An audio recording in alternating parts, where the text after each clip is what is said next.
Hi everyone and welcome to a new episode of Day's Podcast along with a new video.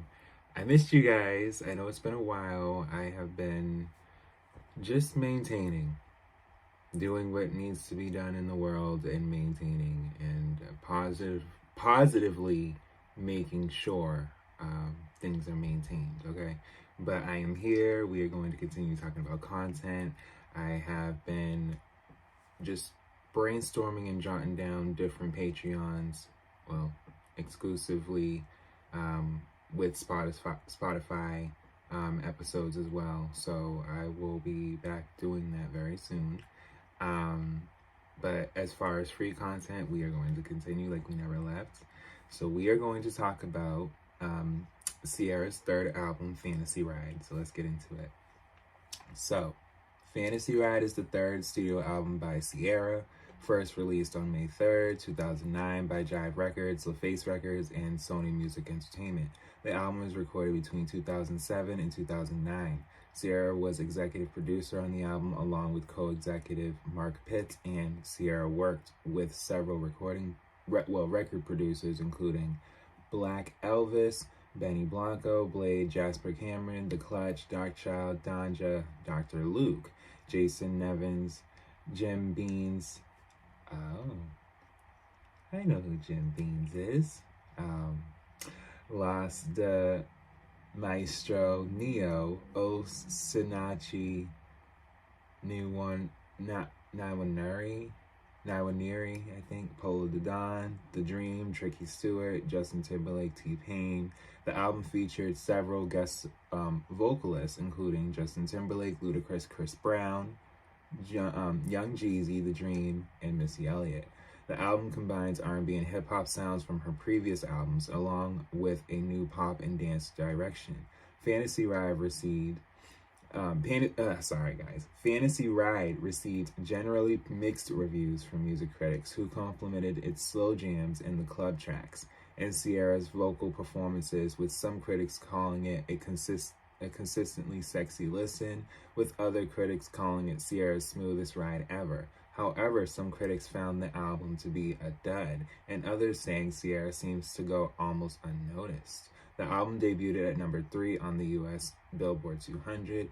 Fantasy Ride became Ciara's third consecutive album to debut within the top 3 on that chart, making her only the 4th female artist to do so during that decade.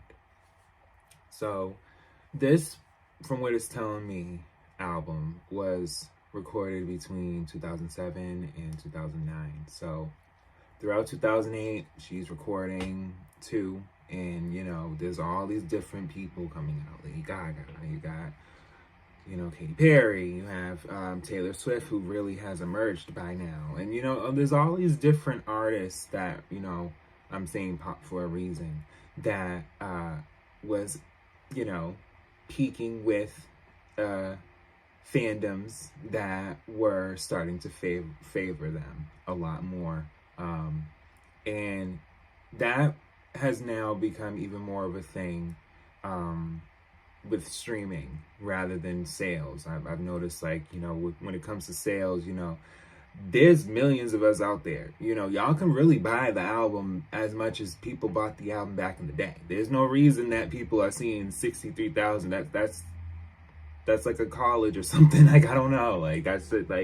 There's so many people that listen to things, but they listen to them in different ways now. They don't always go on to the streaming app if they don't have a subscription, or whether they want to go onto the streaming app, they may go onto YouTube, and YouTube counts differently when it comes to the streaming, as opposed to saying, hey, hey iTunes, or hey Amazon Music, or an actual store. But then nowadays, artists don't always release it into the stores because of the way that the units be pushed, as opposed to how they were back in the day. And of course, with sales back in the day, when people were getting units out there, people were still downloading.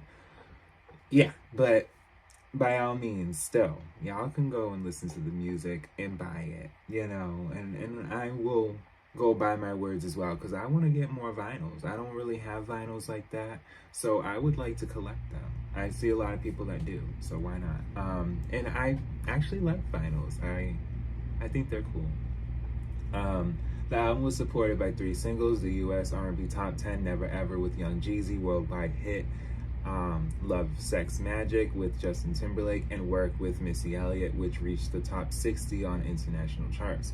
A compilation EP titled Fantasy Ride, the mini collection, was also released internationally in late July. The album also garnered numerous accolades, including the 1 nomination at the 2009 MTV VMAs, and 1 nomination at the 52nd Grammy Awards. So it was nominated for a Grammy and for a VMA.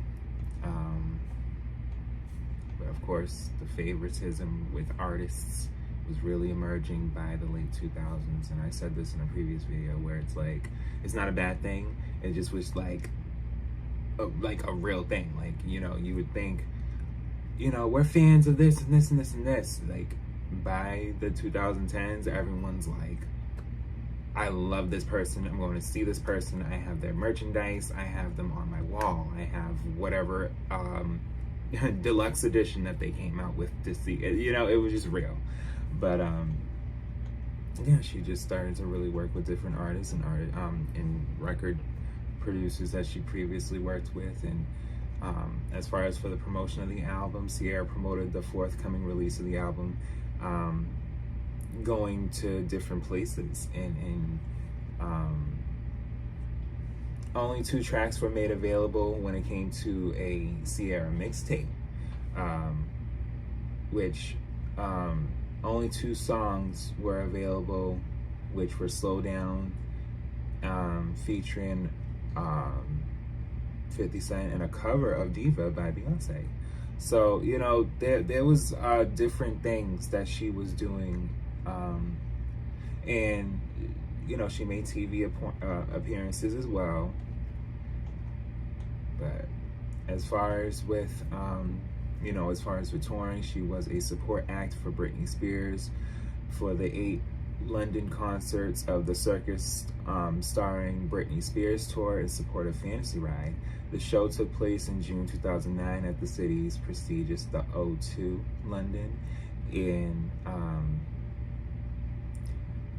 on August 14, 2009, Jive Records released a press release about the then upcoming second leg of the Circus tour, which revealed that fellow label mate Jordan Sparks was replacing Ciara as the opening act, along with newcomer Christina DeBarge. So yeah, just from what I'm seeing here, there were a lot of artists that were emerging even still, like I've said, as opposed to artists coming back. And for how they were received and who wants to book them, they were, you know, hey, you know, we're gonna have this person do this because it's matching with what they're going to do and where they're going, and, you know, maybe you can do this. And it became complicated for a lot of artists with that, because they also wanted to do movies. So if they're saying to themselves, all right, well, if I take time out to do this movie, I'm needing to get back into the studio and still make sure my fans know, like, I'm still around. And I've said this too, where it was like, not, and this is kind of a testament to me too, trying to do so much behind the scenes as opposed to doing so much publicly. There has to be a balance. And I think that when Ciara released this album, you know, there was more of her that people were being able to see and be like, oh my God, like she's back and she's doing new music. And I think it was sadly overshadowed. You know, it says here, she is an underrated balladeer, comes in the form of Keep Dancing on Me. Yes, like she literally just didn't have enough people, you know, listening. And that happens. That really happens when there's other artists out there that are marketing themselves, you know, in certain ways where you're just kind of like, well, you know, I'm over here, you know, and it makes sense. I remember Never Ever, okay? So yeah, let's see. On May 10th, 2009, the album made its first appearance at number 9 on the UK Albums Chart, becoming Ciara's first top 10 album there. So this was her first album to be in the top 10 in the UK. So this was still a big deal because with her first 2 albums, of course, you know, we're getting to know her here and, you know, other countries, like I may have said in those previous videos, we're just really getting to know Ciara. So this was a big deal for her where it's like, wait, overseas, you know? So the album also made it to number 2 on the UK R&B Albums Chart, see, like I said, so it really did something. Turntables featuring Chris Brown charted in the UK at number 80 on the UK Singles Chart for just 1 week. It then dropped out.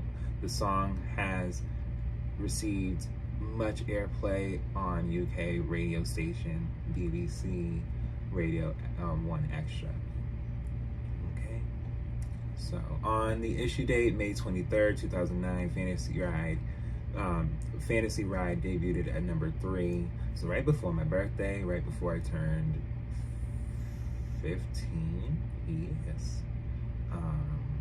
On the US Billboard 200 chart. This made it Ciara's 3rd consecutive album to debut within the top 3 on that chart, making her only the 4th female artist to do so during this decade. Although the song Go Girl was initially planned to be released as the first worldwide single, after a disappointing chart performance, it eventually received just a promotional release. The song charted in the US at number 78 on the US Billboard Hot 100, 26 on the Hot R&B Hip Hop Songs chart, and 88 on the Billboard Pop 100. So the album had sold, as of June 2013, 206,000 copies in the US, failing to match the success of previous albums, Goodies, 2.7 million copies, and Ciara the Evolution, 1.3 million copies. So, as I told y'all, people were not really buying music by the 2010s, and they're kind of not still doing that now. They're being very selective, and I'm not saying that it's a bad thing. I'm not saying it's a good thing. I'm just saying that as far as for what it is, you know, if you support this artist, really buy their music, you know, and you'll see based on chart performance and how many things are sold that, you know, maybe some people felt like I don't need to buy it, but I want to listen. Or, you know, for those that may have bought it, they still want to listen. So it shows. Yeah, let's get into the track list. So track 1 is Ciara to the Stage. Track 2 is Love, Sex, Magic featuring Justin Timberlake. Track 3, High Price featuring Ludacris. Track 4, Turntables featuring Chris Brown. Track 5, Like a Surgeon. Track 6, Never Ever featuring Young Jeezy.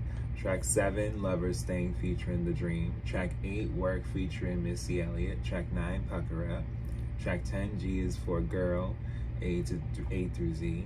Track 11 is Keep Dancing on Me. Track 12, Tell Me What Your Name Is. Track 13, I Don't Remember. And then there were bonus tracks. So there's the bonus track When I, Echo, Never Ever remix, and of course the Go Girl featuring T-Pain, which I find crazy because so Go Girl is not on the actual release. It was a Japanese bonus track. And then I'm on his deluxe edition bonus track. Because I don't see, yeah. Wait a minute. Yeah, I don't see Go Girl. Go Girl is not on the final track list. It was a bonus track. Y'all ain't right for that. She had a whole video and everything. Y'all ain't right for that. But yes, it had mixed reviews, and I feel like because of promotion and because of maybe just like I said, getting into the peak of people having a favoring, you know, moment, or not even moment, but just starting to favor things more. You know, it was getting real.